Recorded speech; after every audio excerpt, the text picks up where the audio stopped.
And this is the time where investors really need to look beyond the short term, right? When we look at all this construction, when we look at all these metrics, and we look at all the news headlines and all of the things that cause us to hold back, to restrain ourselves, the indecisiveness, the uncertainty, the caution that is being created by the news cycle and just by these short-term drivers, then you have to look beyond that.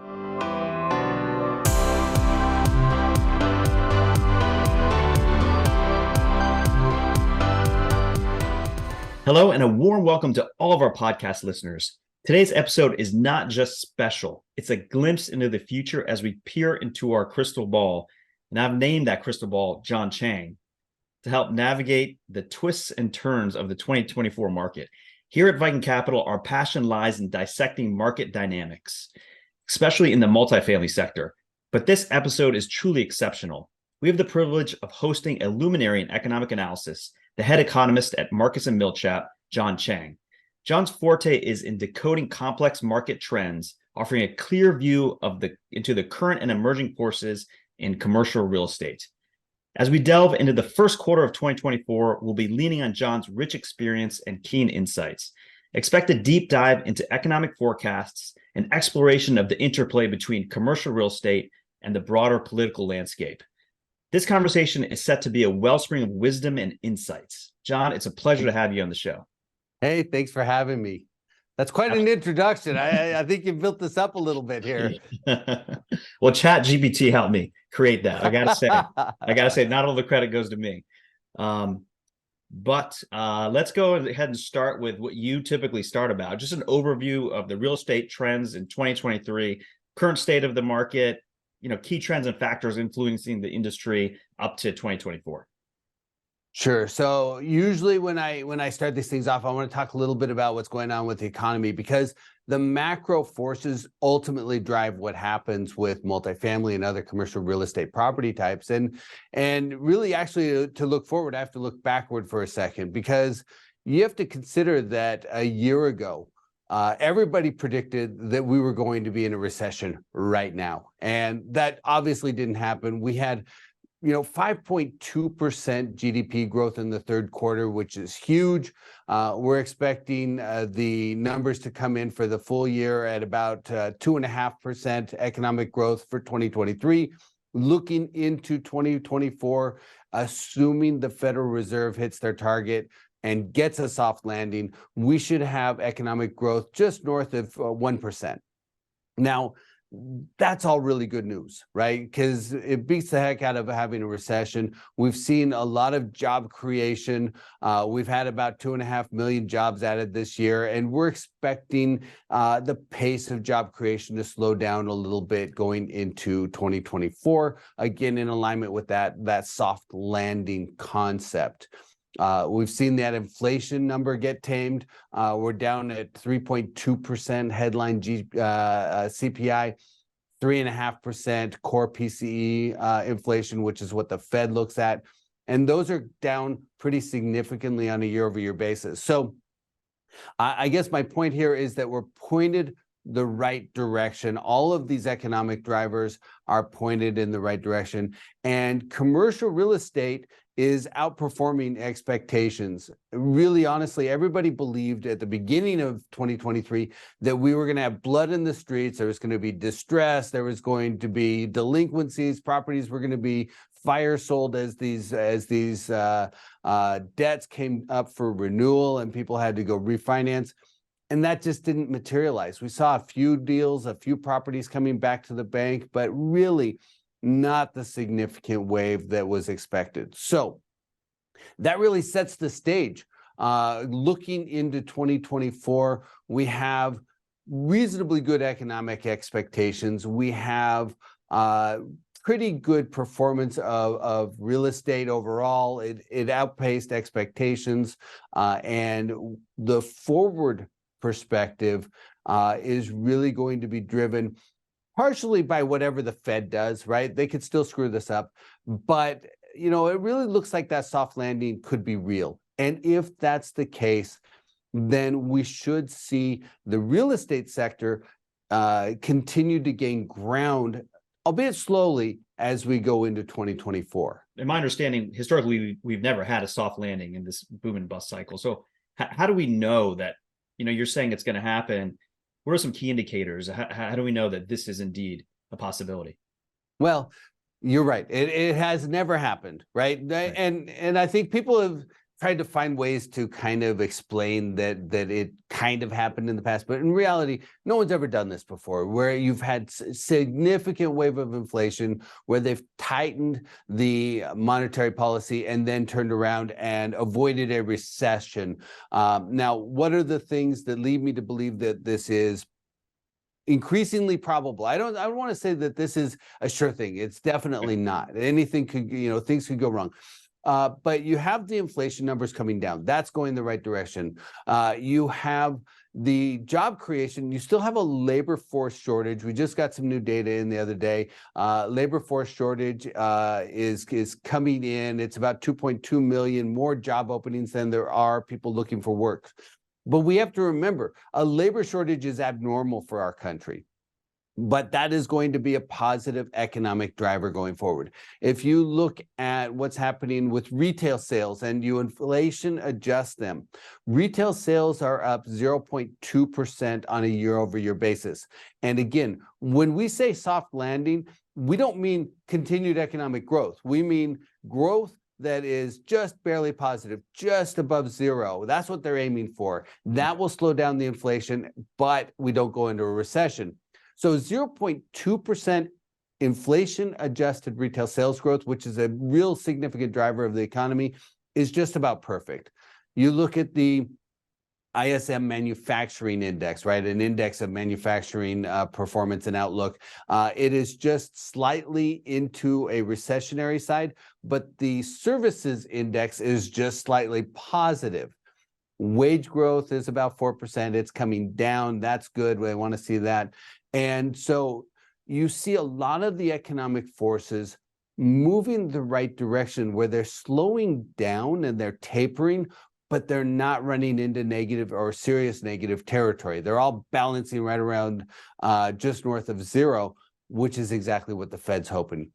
So they haven't pushed rates in the last couple meetings, and that's good. And looking forward into the December meeting on December 13th, the wide expectation is that it's going to be flat at that meeting, as well as in January 24. It's not until we get out into May that there's some divergence of opinion, and then it's a decision between a flat Fed rate and them actually taking the rate down a little bit. It's kind of a 50-50 split between those two. So theoretically, this is possible. We still have that employment number, and we still have a lot of savings built up. I know we talk a lot about consumer debt being at a record level. Credit card debt is, broaching $1 trillion. But when you take that into consideration with income levels and savings levels, we're actually in a pretty good position when it comes to consumer debt overall, and the same is true in debt relative to GDP. So a lot of these metrics we're seeing that have historically been portrayed as negative, that are capturing headlines, really aren't as bad as people believe. I'm not saying we're definitely going to hit a soft landing. There's a million things that could go wrong. We still have an inverted yield curve, right? We still have quantitative tightening out there that's reducing the Fed's purchase of treasuries. We still could have a bank that goes under, and that would be problematic. So if that doesn't even include the fact that we could, we don't have a budget set, and we have that coming up at the end of January, beginning of February, where we could face another government shutdown. There's geopolitical risk with Ukraine and the Middle East. So there's a long list of things that could derail that soft landing, right. But it's looking far more likely than I would have suspected a year ago, for sure. Yes, excellent news. And then you mentioned that the consensus is that the rates will remain stable; they will not increase. how has that been determined? What's the confidence level that that's going to happen? So that's using FedWatch. That's based on Wall Street and what they're predicting on Wall Street, and how they're placing their bets on the bonds and the forward outlook on those rates. So it historically is a pretty good measurement. When it's something like a 50-50, then yeah, it can land either way. But for example, sometimes it's 90% or 95% likely that the Fed's going to do something, and the Fed watch is usually spot on when those measurements are north of 70% likelihood. So it's been good, generally speaking, and it's just one tool. So for example, when we look at the Fed watch expectations for December of 2024, a year from now, the Fed watch metric is right now 100% likelihood that the rates will be lower than they are today. Now, that's not a guarantee, right? But that is where Wall Street's putting their money, and they think that's the likeliest outcome. They don't, it could be down 25 basis points, it could be down 50, maybe a little bit more. Personally, I think that the Fed's going to try to hold the current rate structure as long as they can. I'm thinking until summer, maybe third quarter, before we start to see downward pressure on rates from the Federal Reserve. And really, unless there's a recession, if there's a recession or a strong likelihood of a recession, they'll pull those rates down. But assuming we're not going into a recession, they really don't have an incentive to pull the rates down much, because we are in alignment with the long-term average. Now, we have a bit of a generation gap here, right? There's everybody who's gotten into the business and been active in the business since the global financial crisis. And to them, the average 10-year treasury is 2.5%. And then there's all the the old timers who've been in it since the 90s and the 15 years prior to the global financial crisis. The average 10-year treasury was about 4.5%, or actually it was over 5%. It was 5.25%, I think. So for the people who've been in the business a long time, they're saying, hey, 4.3% on a treasury today is not a bad thing. This is back in alignment with normal. It's back where it was before the financial crisis. But to the people who are younger in the business, they're like, geez, this is really high interest rates. What do we do? They're going to have to come back down, and they don't have to come down. Okay. So there is a chance. I mean, you're saying that chances are most likely they will come down at this time next year, but there is certainly a chance that they will maintain at this level. Well, I guess my point is that according to Fed Watch, they're saying, yes, the rates will be lower. The federal funds rate will be lower than it is today. Okay, yeah. That's what the Fed Watch is saying. Now, okay, how much lower, they're not really saying. And my point is that it's likely that in 2024, the Fed will take some of the pressure off, assuming we get our inflation down and we're getting into that 2%, and they don't want to be as restrictive. They're going to put that rate down a little bit, but it's not going to be a big movement, right? And remember, the 10-year treasury, which is what most of the commercial real estate loans are built on, is not necessarily tied to what the Fed does with that overnight rate. It's much more tied to what they do with quantitative tightening and what the Treasury does with issuance of 10-year Treasury bonds, as well as confidence levels in the stock market, which cause the flow of capital to move back and forth between bonds and stocks. So it's not a precise science, and it's not an exact correlation. But right now, I mean, considering that, just a few weeks ago, the 10-year Treasury touched into 5% range, now it's back down to 4.3%. This is moving the right direction, and it's not as we're seeing a little bit of a reprieve. I suspect going into 2024, we're going to be somewhere in that 4 to 4.5% range with the 10-year Treasury. And interestingly, at the beginning of 2023, we did a webcast with Mark Zandi, the chief economist for Moody's, and that was what he was saying. We would stabilize somewhere in that 4.25% to 4.5% range, and it looks like that's starting to pan out. Okay, excellent. Cautiously optimistic. Things are looking good right now. We don't know what's going to happen. There could be some, occurrences that derail things and put us into a recession, but we'll knock on wood and keep our fingers crossed. Absolutely. Now, we hear often people say survive till 25. I mean, you hear that all the time when we're in various meetings in real estate. Is that what you see as true? In 2025, things will have recovered significantly. See, I look at it a little differently. I think Survive Till 25 is a somewhat passive perspective. It's reactionary to the news and the media and the market dynamics. Absolutely. Financing is probably the single biggest challenge for multifamily right now. But the other side of it is you see a lot of construction. The household formation numbers tanked last year in 2022. They've been on the upswing all the way through 2023, by the way. So household formation is gathering momentum. We're seeing more absorption of apartments. We're seeing a lot of pressure on these home ownership side of it that's retaining a lot of renters. And so when I look at it, I don't think about survive till 25, right? So if I had a property and I invested in it and I got variable rate financing and my margins were super thin, yeah, absolutely, I'm in a survival mode, right? Yeah. That's where those investors that were not able to push those rents as much as they thought they could, those guys who had variable rate financing, didn't have a rate lock, all of those challenges, those investors are absolutely in survival mode. Right. But looking forward from where we are today, if you look at the metrics, if you look beyond the short term, if you look beyond, hey, do we get a soft landing in 2024 or not? It's going to be somewhere in there. What's going to happen with rates as we go forward? They'll probably come down a little bit over time.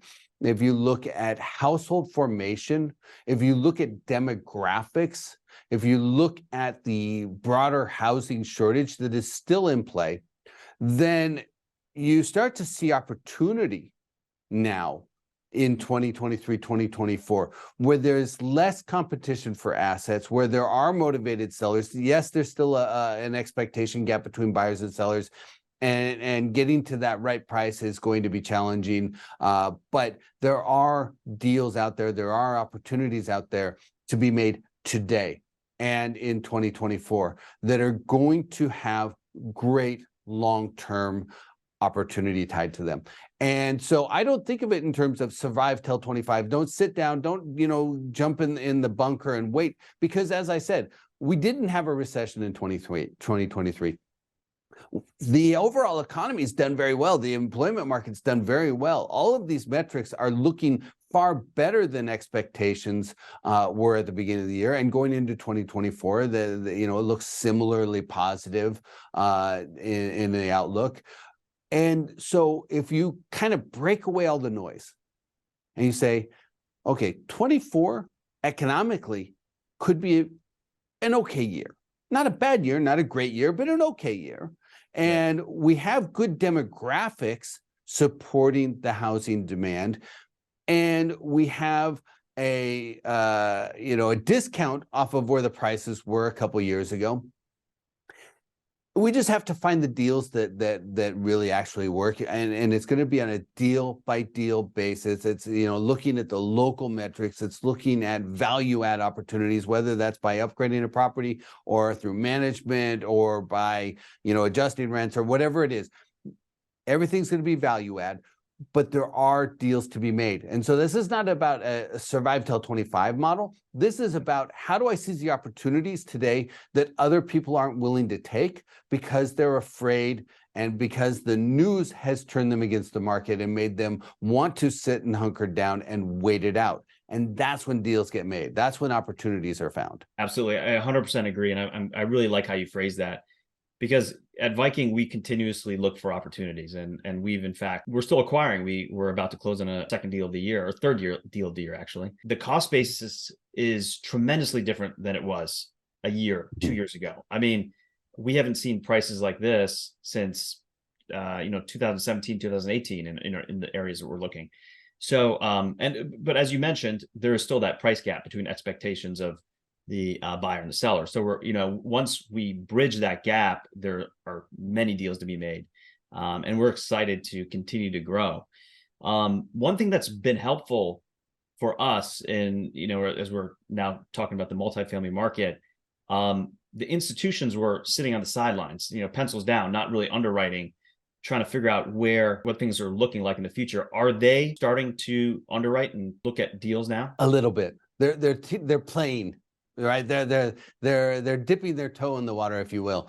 So I just did a series of meetings in New York with a bunch of the institutions, and they are still cautious, right? And so we haven't seen that flow of capital coming back in yet. We haven't seen the institutions really get active yet, but we do know that there's a tremendous amount of capital waiting to re-enter the market. And so I was looking at some data from Preqin, and there's about $230 billion out there waiting for deployment, that dry powder. And if you look back historically, that's not the highest it's ever been. It was slightly higher in 2021. It's actually a little higher than it was in 22 and any year prior to that. So it's the second greatest volume of capital, dry powder, waiting to come into the market that they're tracking historically. So it's one of those things where, and I've seen this many, many times with the institutional investors, it's that they're all holding back because they're cautious, right? And they don't, it's not like they're working with their own money, right? Where they can gamble with it. They really want to have sure bets. So they're sitting on this capital and they're waiting for that moment to deploy. But they also have a mentality that is, they don't want to be left out. Right? They have a fear of missing out, right? Yeah. And so as soon as one of these guys starts coming back in, we'll see more and more, and it'll come in probably pretty aggressively within a relatively short period of time, where we'll see more and more of that capital being deployed and competing for assets in the market. But they're not there yet. A lot of the debt right now, a lot of those institutions are focusing on debt. They're going out, they're trying to buy up loans, they're trying to provide rescue capital, they're trying to add in that capital through the debt side rather through the investment and the acquisitions. So right now, that's where they're positioned. But again, you never know. We could see that trigger, that whatever that starting, that gun firing and saying, ready to go, and the racers all jump in at the same time. And that's really where I see opportunities for companies like Viking and private investors and well-funded, well-run syndicators and funds right now, is that you don't have competition from that group yet. Okay. And I know this is, again, looking into the crystal ball of John Chang. When do you see that happening if things were to play out as we just discussed? It's hard to say. I think if we see a downward movement by the Federal Reserve, I think if they do a rate cut, I think that will be one of the things that is a signal to the market that we may see more capital coming in. The other side of it is that figuring out the pricing, right, and identifying where the trading level is, that price discovery process. I think there's a lot of the investors are waiting for that to shake out. It's really hard to price an asset right now. You can't just sit down and look at, what were the cap rates of closed deals for the last quarter. That data is really all over the map. So that price discovery process is going to be one dimension of it. Another one is going to be, the Fed signaling the all clear and starting to come back on rates, an agreement that we're not going to have a recession. And at that point, I think that the capital starts to flow back in.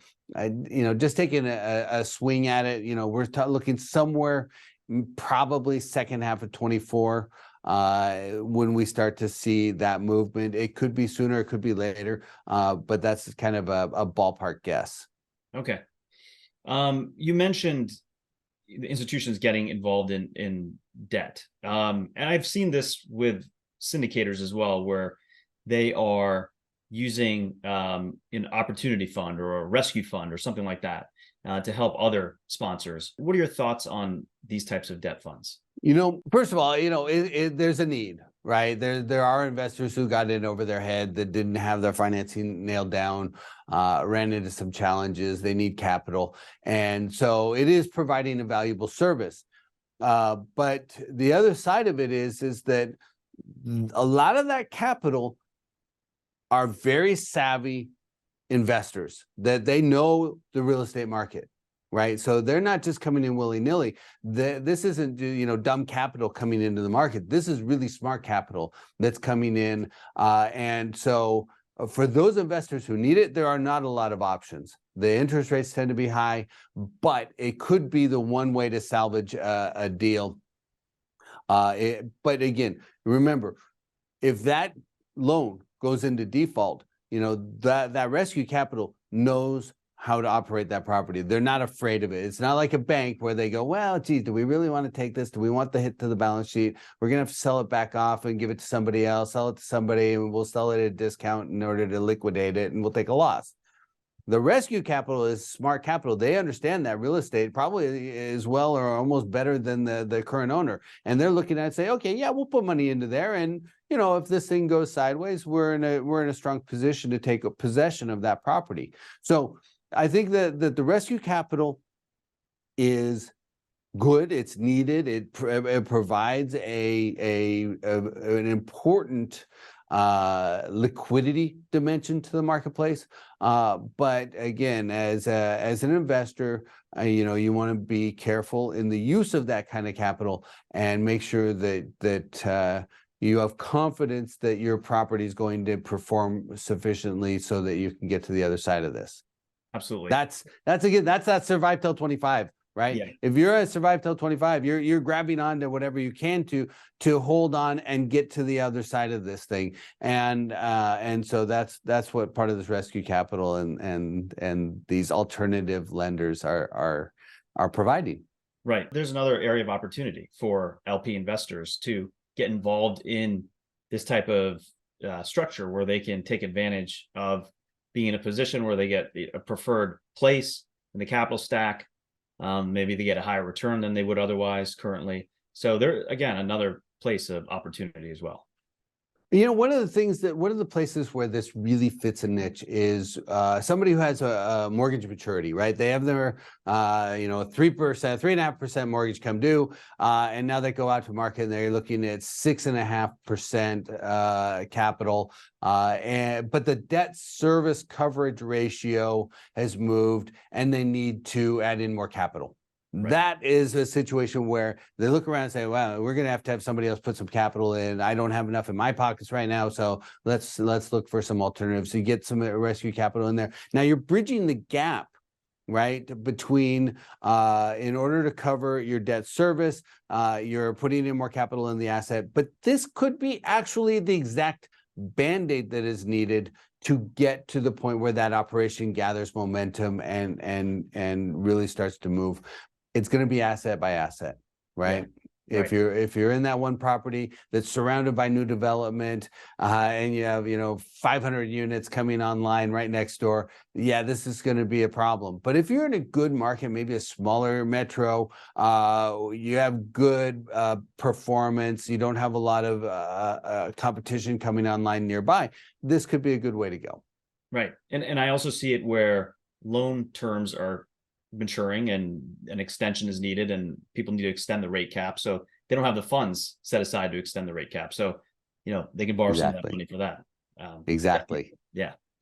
Excellent. Okay, so we mentioned this at the beginning, but I just want to hash politics out an election year. I've spoken to one of our advisors. He's been in real estate for I don't know, maybe 40 50 years. I mean, he's treasure trove of knowledge. And what he told us, this was very interesting. He told us this about a year and a half ago. He said, wait till November or close to November of 2024, everything's going to be fine. I guarantee it.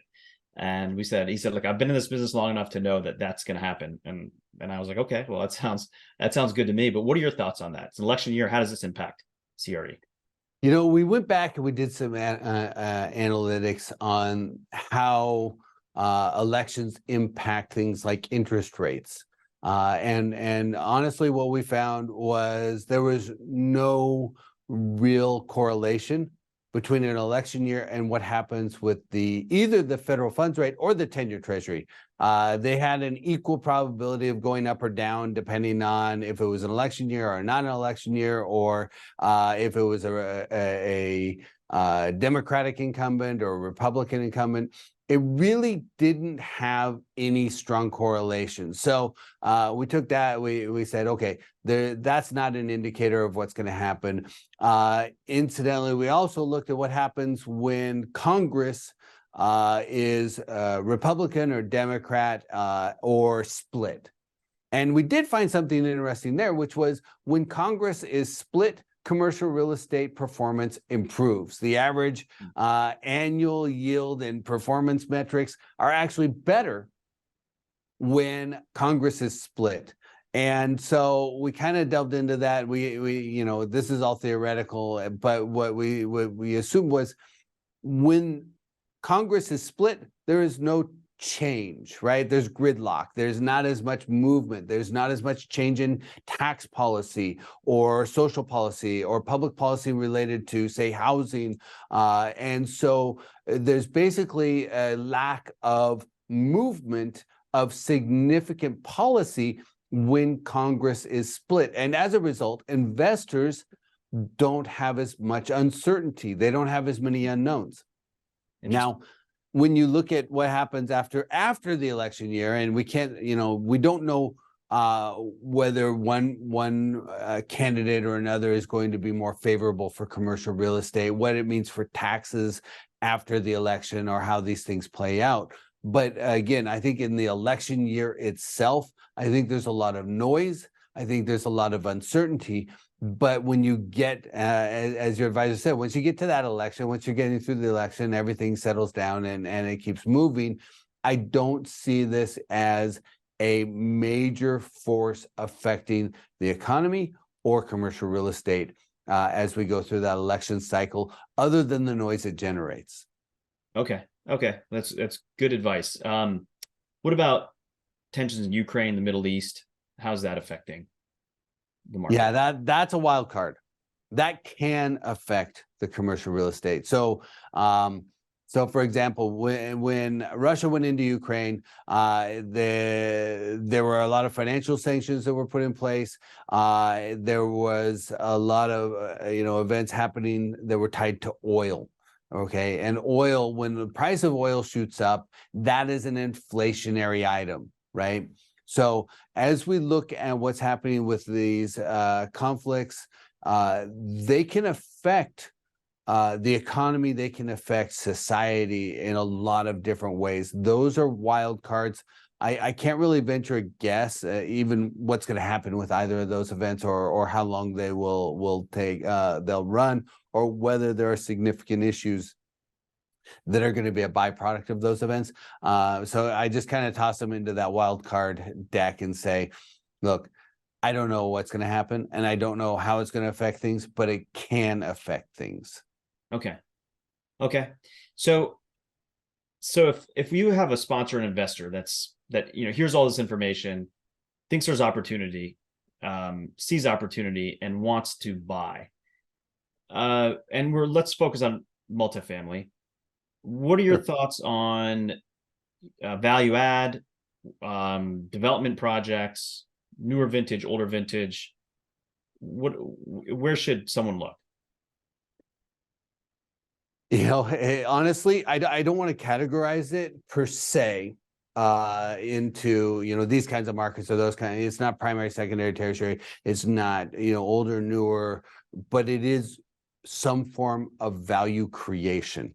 Okay, and by that I mean the investor has to come in and look at a property and say, okay, I see all the numbers, and I guarantee you that the numbers on existing operations, it's not going to be like a slam dunk. You're going to look at it and go, well, there's absolutely no way I'm going to take this down with negative leverage. right? Every property out there right now, there are very few of them that are coming to market or that we're seeing come up for sale that have a cap rate higher than the cost of capital right now. Because you're looking at whatever 6.5% interest rates. There's not a lot of seven caps out there from a multifamily standpoint. So you're going to be looking at a deal and say, okay, we're, at best, we're at a push here. We may be slightly positive leverage. We might be negative.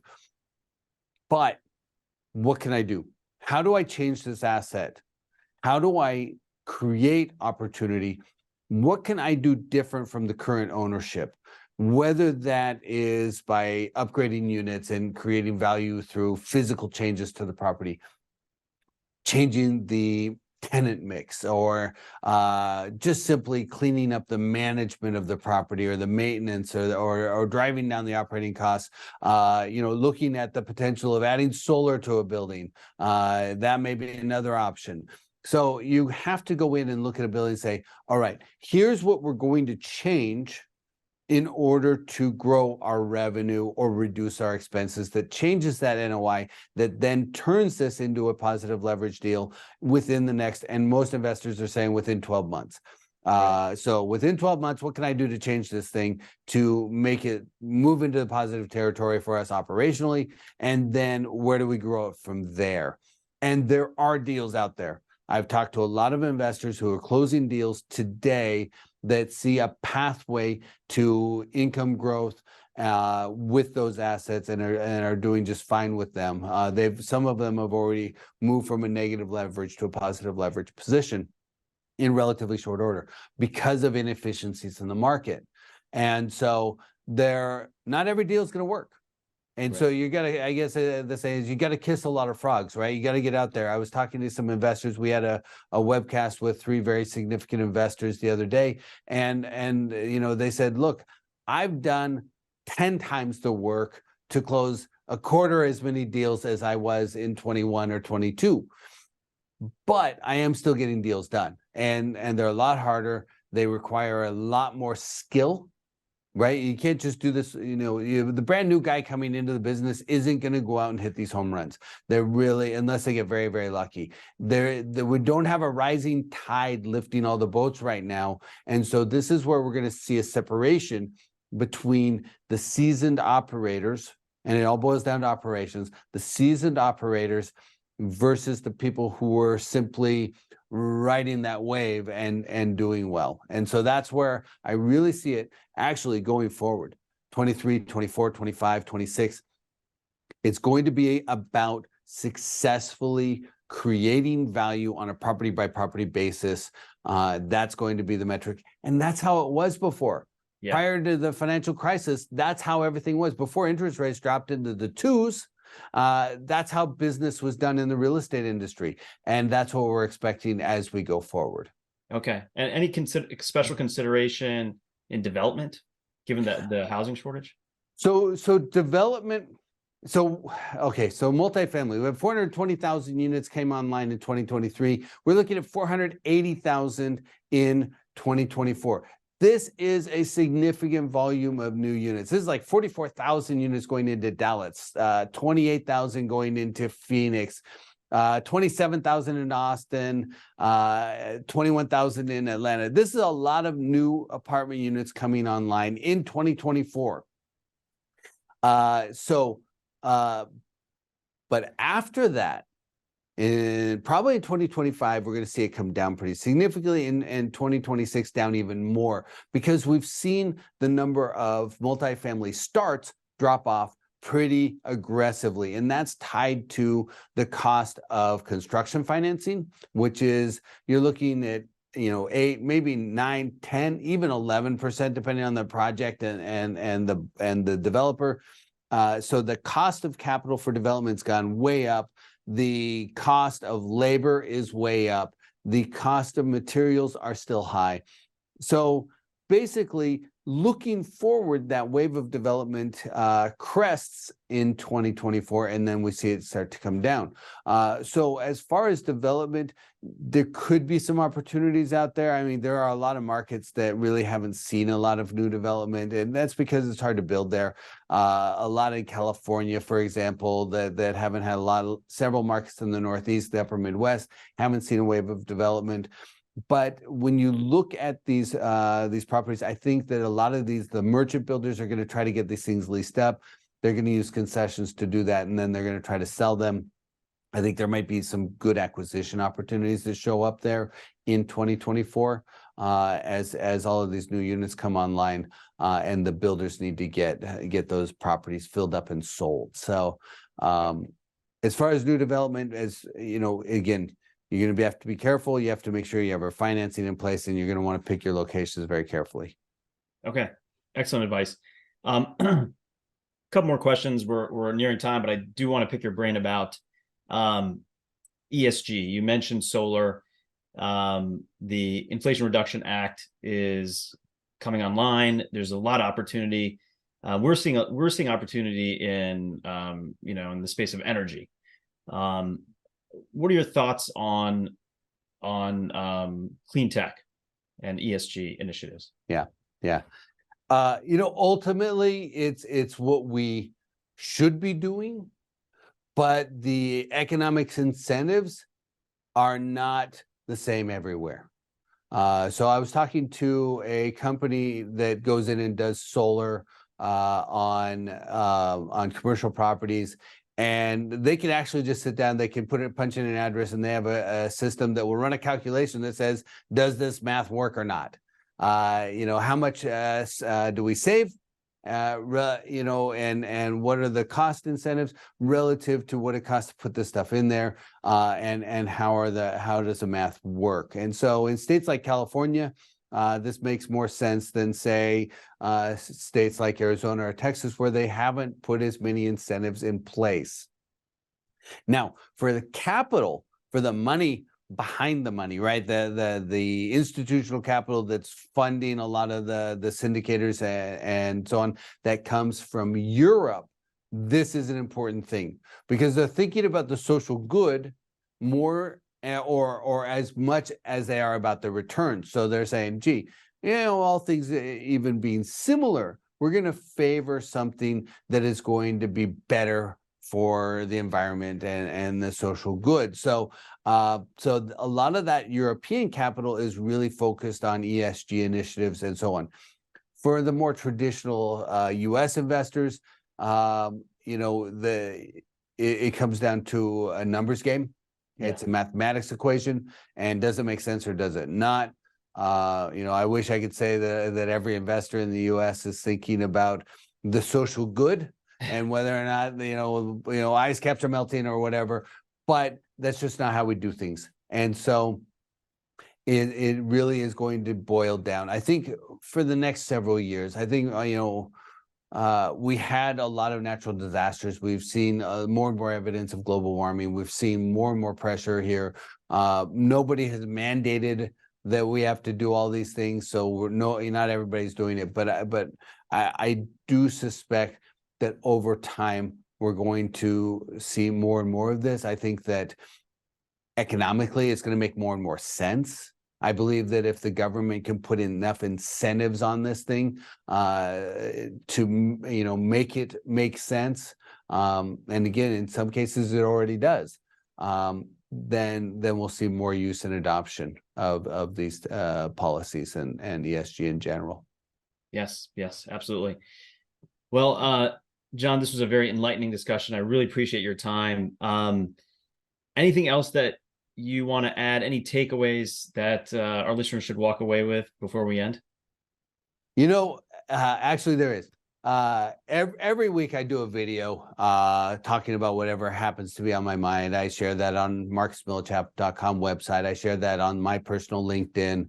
And I end that with the same saying every week, which is keep your eyes on the horizon. And this is the time where investors really need to look beyond the short term.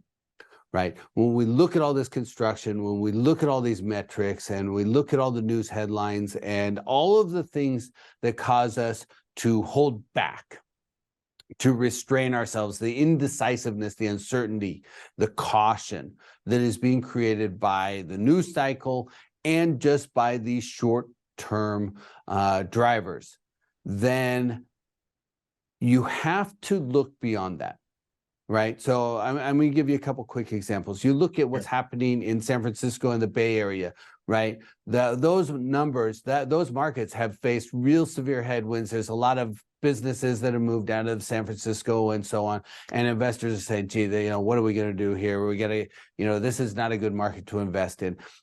But if you look back historically at the performance of San Francisco, it has volatility. It had the dot-com bust. It had the global financial crisis. It had COVID. And every time that market bounces back. So when you look holistically, and it's a pretty good bet that you're going to see markets like San Francisco that have a recovery, and that right now they're facing a downturn. That might be an opportunity. I'm not saying it is, but look historically, and you can see that those metrics change over time. Another example is what's happening in Phoenix, which is where I live. And we have this huge wave of development. The market is being overdeveloped over the short term. But when you look at the city and you go out and you look at what's happening with Intel, what's happening with Taiwan Semiconductor, Phoenix is going to be the largest chip manufacturing city in the US. There are going to be more chips made here than anywhere else in the country, and it's going to be the central hub of this manufacturing over the next 5 to 10 years. So when you look at this wave of development and you consider where are we going to be in 2028, where are we going to be in 2026, the numbers start to make more sense. And so I want to encourage investors to not only just sit down and say, where are we going to be, what's happening today, but look at that longer term model, look at that 3-year, that 5-year, that 7-year hold cycle, and take an educated guess based on the dynamics of the economy and the demographics to look forward to where things can be, where they're going to be. And that will give some insight into the opportunities that may not be apparent today. And so, as always, I just want to remind everybody to, keep your eyes on the horizon and focus on the long-term goals, not just the short-term. Excellent. Wonderful parting message. If people want to learn more about you, get your weekly updates, how would they do that? Probably the easiest way, look me up on LinkedIn, John T. Chang on LinkedIn, and just shoot me a note in there and follow me or contact me. And I produce a lot of content there. We also have it available on our website, marcusmillichap.com. You can go to the website, you can register, and you'll receive a lot of research information. We also have our 2024 investment forecasts books coming out in January. Starting in January, we released the multifamily book at the NMHC conference at the end of January. Those are always in strong demand. They cover 50 major metros with write-ups on each one, as well as a national perspective. Those will be coming out here in 45 days. And that's another tool that will be available on our website. Excellent. Thank you so much. My pleasure. Thank you.